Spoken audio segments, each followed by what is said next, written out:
কাছে যদি পুরো পৃথিবীও ওখানে দাঁড়িয়ে থাকে, আমার সন্তানের কথা খুব মনে পড়ে। আমি আমার কলেজের টুকরাকে দেখতে পাবো তো। আসসালামু আলাইকুম আমার প্রিয় ভালোবাসার মানুষগুলা, সবাই কেমন আছেন? আশা করি সবাই ভালো আছেন।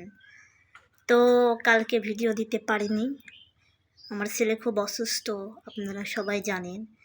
এখন আপনাদের দোয়া ও ভালোবাসায় একটুখানি সুস্থ মোটামুটি। তো যাই হোক, আসলে অসুস্থর শেষ নেই বাড়িতে। আমি সবসময় বলি, কেন বলি, আমি যেইগুলা দেখে ভয় পাই, আমি যেই জিনিস দেখে সবসময় ভয় পাই, যেটা আমার ছোট থেকেই ভয় লাগে, সেইগুলাই আমার সাথে হচ্ছে। আমি জানি না কেন হচ্ছে। আমার বাঁচার খুবই ইচ্ছা, জানি না কতদিন বেঁচে থাকবো, তবে আমার আল্লাহর কাছে একটাই চাওয়া, আমি যেন ওই পর্যন্ত বাঁচতে পারি, সেই পর্যন্ত যাতে আমার সন্তান বুঝতে পারে যে তার মা তার কাছ থেকে চিরতরে হারিয়ে গেছে। আমার সন্তান যেন আমার কবরে এক মুঠো মাটি দিতে পারে, ও যেন বোঝে যে মা হারিয়ে গেছে, মাকে আর কখনো ফিরে পাবো না। কারণ এখন আমার সন্তান অবুঝ, এখন আমি হারিয়ে গেলে ওর আমার কথা মনে থাকবে না, আমি ওর জন্য কি করেছি এটা মনে থাকবে না। কেন এগুলো কথা বলতেছি জানেন? অবশ্যই বলবো। যাই হোক, কপাল খারাপ নাকি জানি না, তবে বিপদ আসার তালেই থাকে। আপনারা জানেন এর আগে আমার ব্রেস্ট টিউমার অপারেশন করা হয় একটা।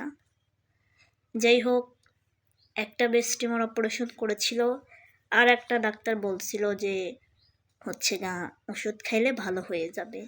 আমিও সেই আশায় ছিলাম, যেহেতু এটা ছোট ছিল আর যেটা বড় সেটা অপারেশন করা হয়েছিল। তো ব্রেস্ট টিউমার বুঝতে পেরেছেন, যেটাকে টিউমার বলে এক কথায়। তো একটা অপারেশন করেছিলাম, আর একটা ছোট ছিল, ওষুধ দিয়েছিল যে ওষুধগুলো খাইলে ভালো হয়ে যাবে। আমিও সেই আশায় ছিলাম, কিন্তু ভালো হলো না মনে হয়। আমি যেইগুলো দেখে ভয় পাই সেটাই আমার সাথে বারবার হয়। আমার ব্রেস্ট টিউমার অপারেশন করা হয়েছে 10 মাস আগে, 1 বছর এখনও হয়নি। 10 মাস আগে আমার ব্রেস্ট টিউমার অপারেশন করা হয়েছে। তো এই 10 মাসে ভালো হওয়া তো দূরের কথা, আমার আরেকটা যেটা ছিল সেটা অনেকটা বড় হয়ে গেছে। আমি ব্যথা অনুভব করতে পারতেছি আজ 2-1 দিন ধরে, মানে কেমন জানি ব্যথাচ্ছে। তা আমি অতটা করিনি, ভাবছি যে হয়তো বা এমনিতেই ব্যথাচ্ছে। কিন্তু আমি আজকে দেখলাম যে আমার ব্রেস্ট টিউমারটা অনেক বড় হয়েছে, যে কারণে ওরকম জিলিক পারতেছে। মানে আমি কি বলবো, মানে আমি যেইগুলো দেখে ভয় পাই, আমি অপারেশনের রুম দেখে প্রচণ্ড ভয় পাই, আমার আত্মা উড়ে যায়, আমি ওইখানে যেতে চাই না, আমার ওইখানে যেতে মন চায় না। আমার কেন এমন হয় আমি তো বুঝতে পারলাম না। আমি আল্লাহকে কতবার বলি, আল্লাহ তুমি আমার সন্তানটাকে আমাকে মানুষ করতে দাও। আমার সন্তানকে রেখে আমার ওখানে যেতে মন চায় না, আমার ভয় করে যদি আমার কিছু হয় তাহলে আমার সন্তান আর আমাকে দেখতে পাবে না। কারণ আমার অপারেশনের সময় আমার সন্তানকে নিয়ে যায় আমার মারা, অনেক দূর নিয়ে যায়। আমি যদি এসে আমার সন্তানকে না দেখতে পারি, আমি যদি এসে আমার আরমানকে না দেখতে পারি, আমার আরমানকে যদি আমি না ডাকতে পারি, তাহলে কেমন হবে বলেন? আমি এই রোজা থেকে বলতেছি আমার খুব ভয় লাগে, আমার এত ভয় লাগে আমি আপনাদের কি বলবো। আমার পাশে যদি তখন পৃথিবী থাকে তাও আমার ভয় করে, কারণ পৃথিবী থাকলে আমার সন্তান আমার পাশে থাকে না, আমার সন্তানকে অনেক দূর নিয়ে যায়। আমি যেটা দেখে ভয় পাই, যেগুলো আমার ভয় লাগে সেইগুলাই বারবার হয়। আমি আল্লাহর কাছে কী করেছি? আমার ভালো মন ভালো ব্যবহারে দেখেই আল্লাহর পছন্দ হয়নি?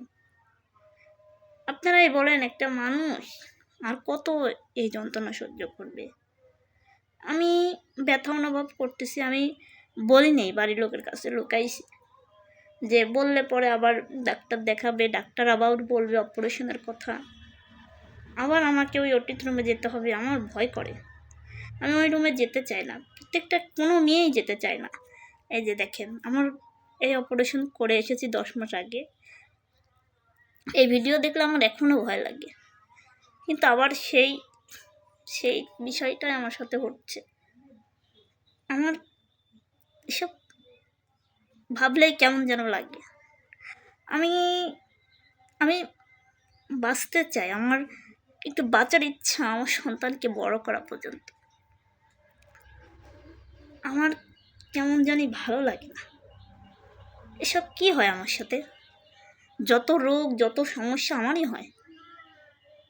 একটা লোক, আমি আমার সিজার করার পরবর্তীতে এসেই আমি এই ব্রেস্ট টিউমার অপারেশন করেছি।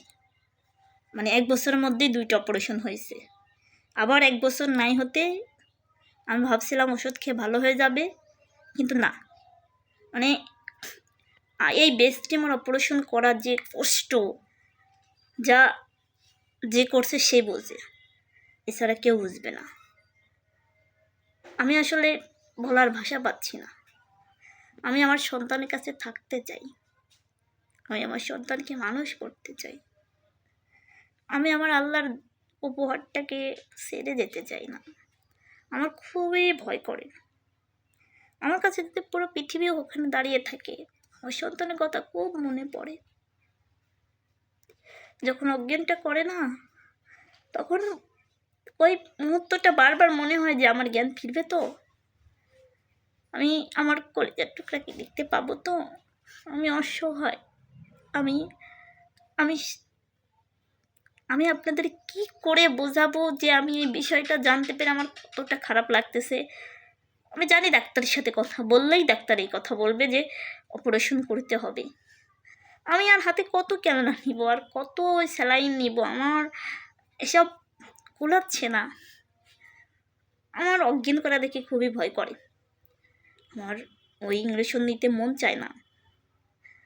আমি আর আমার ওই কান্নার, মানে আমার ভয়ের কারণেই আমার প্রেশার উঠে দেয়। যদিও আমার প্রেশার নেই অতটা, কিন্তু আমার এই যে এখনই আমার গাওটা খুব কাঁপতেছে। আমি আমার সন্তানকে মানুষ করতে চাই। আপনারা একটু বলবেন, যদি কেউ ভালো মানুষ আমার ভিডিওটা দেখেন তো বলবেন যে এটা অপারেশন করলেই ঠিক হয় নাকি এমনিতে হয় না। এমনিতে হয় না, আমি দেখছি, একবার ওষুধ খাইয়ে দেখছি, হয় না এমনিতে। আমি আমার ছেলেকে রেখে অটিত রুমে যেতে চাই না। অটিত রুম খুব ভয়ঙ্কর। এইসব ভিডিও আমার কাছে এখনো স্মৃতি। আমি অটিত রুমে যেতে চাই না। আমার সাথে কিসের জন্য এমন হয়? আমি কি করেছি আল্লাহর কাছে? আমি তো আল্লাহর কাছে নামাজ পড়ে মাফি চাই। এই যে কিছু মানুষ বলে আমি আল্লাহর শুকরিয়া করি না, আল্লাহর করি না। মানুষ কি আমার ভিতরের খবর জানে আমি মুসলমান না? আমি আমার আল্লাহর কাছে নামাজ পড়ে কতবার বলি, আল্লাহ তুমি আমাকে সুস্থ রাখো। আমি তো ভেবেছিলাম ওষুধ খেলে ভালো হয়ে যাবে, কিন্তু ভালো হয় না, খুব যন্ত্রণা হয়। আমার ভয় করে আমি আমার সন্তানকে যদি না দেখতে পাই, আমাকে যদি ওই হাসপাতাল থেকে সেই বের করা করে, তাহলে তো আমার সন্তানকে আর দেখা হবে না। যাই হোক, আমার জন্য আপনারা দোয়া করবেন। আমার যা হয় যেন ভালো কিছু হয়। আমার এত কষ্ট ভালো লাগে না, এত টেনশন, এত প্যারা, এত অশান্তি। বেঁচে থাকতে তো শান্তি পাইলামই না। বেঁচে থাকতে আপন মানুষগুলার কাছে বকা, বাদ্য, ঘৃণা, লাঞ্ছিত কথা, মানুষ সামনে যায় না, মানুষ সম্মান করে না, কত কথা বলে। আপনারা ছাড়া আমার কেউ নেই। আপনাদের কাছে এসে মনে 2টা কথা বলি, আপনারা আমাকে বলেন না আমার কি করলে আমি এই অটিত রুমে যাব না। আমি কথা বলতে পারতেছি না। সব আমার জন্য দোয়া করবেন, আমি যেন ওই পর্যন্ত বাঁচতে পারি। দেখেন বুকের মধ্যে প্রচণ্ড ব্যথা করতেছে। আমি জানি যতদিন এই বুকের মধ্যে জিনিসটা থাকবে ততদিন যন্ত্রণা করবে।